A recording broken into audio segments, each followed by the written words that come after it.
नमस्कार, मैं हूं आमिर बेग। आप देख रहे हैं सिटी बुलेटिन न्यूज। पेश हैं आज के प्रमुख समाचार। नगर कोतवाली के परिसर में एसपी सिटी विजयपाल सिंह के नेतृत्व में होली और सबे बारात के त्योहारों के मद्देनजर शांति कमेटी की बैठक आहूत की गई। बता दें कि नगर कोतवाली परिसर में एसपी सिटी विजयपाल सिंह के नेतृत्व में 18 मार्च को होने वाली होली और सबे बारात को देखते हुए पीस कमेटी की बैठक आयोजित की गई थी, जिसमें हिंदू और मुस्लिम दोनों समुदाय के लोगों ने भाग लिया।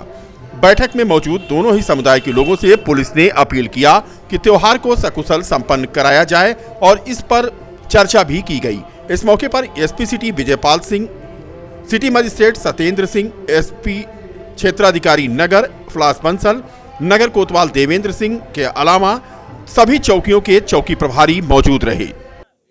आज यहाँ कोतवाली प्रांगण में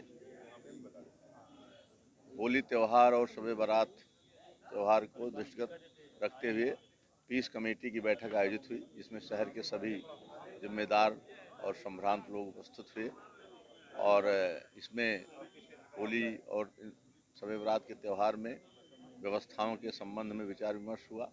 जहाँ जहाँ किसी भी प्रकार की सुझाव दिए गए उनको नोट किया गया और पूरी सुरक्षा व्यवस्था रहेगी। अन्य विभागों के जो भी दायित्व हैं वो उसका निर्वहन करेंगे। साफ सफाई की व्यवस्था, पानी की व्यवस्था, विद्युत की व्यवस्था, सभी विभागीय अधिकारियों से बात हुई है। वो निरीक्षण करके अपनी व्यवस्था सुनिश्चित कर रहे हैं। सभी विभाग अपनी अपनी तैयारी कर रहे हैं। पुलिस प्रबंध पर्याप्त रूप से किया जाएगा। होलिका दहन स्थल है और सभी से भी अपील किया गया कि जहाँ जहाँ होलिका दहन स्थल हैं वहाँ पर जो जिम्मेदार लोग हैं वो मोहल्ले के वो मौजूद रहें और ताकि पूरा त्यौहार हर्षोल्लास के साथ शांतिपूर्ण ढंग से मनाया जा सके। जिले की यातायात पुलिस लगातार एक्शन मोड में है। आज यातायात पुलिस ने रोडवेज पर अभियान चलाकर 20 वाहनों का चालान कर दिया। एसएसपी शैलेश कुमार पांडे के निर्देश पर शहर में बिना पार्किंग यानी नो पार्किंग जोन में खड़े वाहनों और 3 सवारी पर चल रहे दोपहिया वाहनों और बिना नंबर प्लेट के गाड़ी चला रहे लोगों के खिलाफ अभियान चलाया जा रहा है। इसी कड़ी में आज सीओ ट्रैफिक राजेश कुमार तिवारी के नेतृत्व में यातायात पुलिस ने अभियान चलाकर बिना पार्किंग में खड़े वाहन स्वामियों और बिना नंबर प्लेट 3 सवारी वाहन चला रहे चालकों को रोककर उन पर कार्रवाई करते हुए लगभग 20 वाहनों का चालान कर दिया और लोगों को हिदायत दी कि वे अपनी गाड़ी को पार्किंग जोन में ही खड़ी करें और नंबर प्लेट लगाकर चलें और 3 सवारी वाहन पर न चलें। यातायात के नियमों का पालन करें और सुरक्षित रहें। अभियान में टीएसआई विवेक कुमार मौर्य, टीएसआई दिनेश कुमार सिंह, मुख्य आरक्षी जयशंकर पांडे के अलावा अन्य यातायात कर्मी मौजूद थे। राष्ट्रीय लोक अदालत में आज 49,166 वादों का निस्तारण किया गया और लगभग 13 करोड़ की वसूली हुई। जिला जज ने राष्ट्रीय लोक अदालत का शुभारंभ किया और विभिन्न कैंपों का निरीक्षण किया। बता दें कि राज्य विधिक सेवा प्राधिकरण के निर्देशन में शनिवार को जिला विधिक सेवा प्राधिकरण अयोध्या की ओर से दीवानी न्यायालय प्रांगण में आयोजित राष्ट्रीय लोक अदालत में 49,166 वादों का निस्तारण करने के साथ ही 12,60,06,776 रुपए की वसूली की गई। इससे पहले जिला जज वीर नायक सिंह ने मां सरस्वती के चित्र पर माल्यार्पण और दीप प्रज्वलित करके राष्ट्रीय लोक अदालत का शुभारंभ किया। इसके पश्चात दीवानी न्यायालय प्रांगण में विभिन्न बैंकों, फाइनेंस कंपनियों और बृजकिशोर होम्योपैथिक तथा जिला स्वास्थ्य एवं परिवार कल्याण विभाग की ओर से लगाए गए स्वास्थ्य संबंधी कैंपों में उन्होंने जाकर उनका निरीक्षण भी किया। राष्ट्रीय लोक अदालत के नोडल अधिकारी अपर जिला जज शैलेंद्र यादव और विधिक सेवा प्राधिकरण की सचिव ऋचा वर्मा के मुताबिक शनिवार को दीवानी न्यायालय प्रांगण में आयोजित की गई लोक अदालत में बैंक रिकवरी से संबंधित 869 प्री लिटिगेशन वाद निस्तारित किए गए। इसी कड़ी में राष्ट्रीय लोक अदालत में उपेंद्र सिंह तोमर के अलावा डॉक्टर राम प्रकाश सक्सेना, रविंद्र कुमार जावेद, आनंद जायसवाल और रूपाली गुप्ता के माध्यम से निःशुल्क एलोपैथिक चिकित्सा शिविर और होम्योपैथिक चिकित्सा शिविर का भी आयोजन किया गया। राष्ट्रीय लोक अदालत में भारतीय state bank, Punjab national bank, bank of Baroda, Indian bank, bank of India सहित 14 बैंकों ने वसूली कैंप भी लगाए थे। राष्ट्रीय लोक अदालत में अपर जिला जज पूजा सिंह, नरेंद्र नाथ त्रिपाठी, सतीश कुमार आदि मौजूद रहे। लोक अदालत का हम लोगों ने शुभारंभ किया है। राष्ट्रीय लोक अदालत है, बहुत बड़े पैमाने पर हम लोग आयोजित कर रहे हैं और वादों विवादों के निस्तारण का, सुलह समझौते के माध्यम से निस्तारण का हम इस लोक अदालत में एक नया कीर्तिमान स्थापित करने का प्रयास कर रहे हैं। सर, जिस तरह से यहाँ पर कैंप लगाए गए हैं, कितने कैंप लगाए गए सर, और अपने माध्यम से संदेश कर देना चाहिए लोगों को? हम ज़्यादा से ज़्यादा कैंप लगाने का प्रयास किया गया है, ज़्यादा से ज़्यादा प्रचार प्रसार किया गया है। कोशिश ये है कि अधिक से अधिक वादों का निस्तारण हो और ये राष्ट्रीय लोक अदालत सफल हो।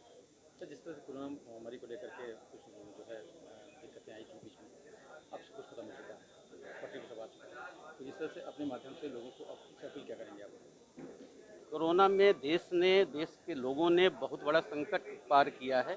उसके बाद अब कोरोना का संकट हमसे दूर होता नज़र आ रहा है, तो हमारी यह अपेक्षा है, लोगों से विनम्र निवेदन है कि अपने जो कोरोना काल में जिन वादों का निस्तारण नहीं संभव हो सका था, उसके लिए प्रयास करके जितना जल्दी से जल्दी अधिक से अधिक वादों का निस्तारण होगा।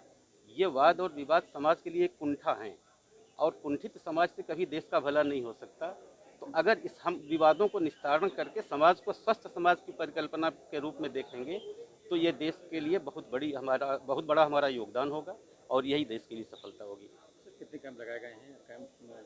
किस तरह कैंप लगे यहाँ पर? कैंप अभी बैंक के लग रहे हैं, सभी बैंकों के हैं, जितने बैंक हमारे यहाँ कार्यरत हैं सबके कैंप लगे हैं।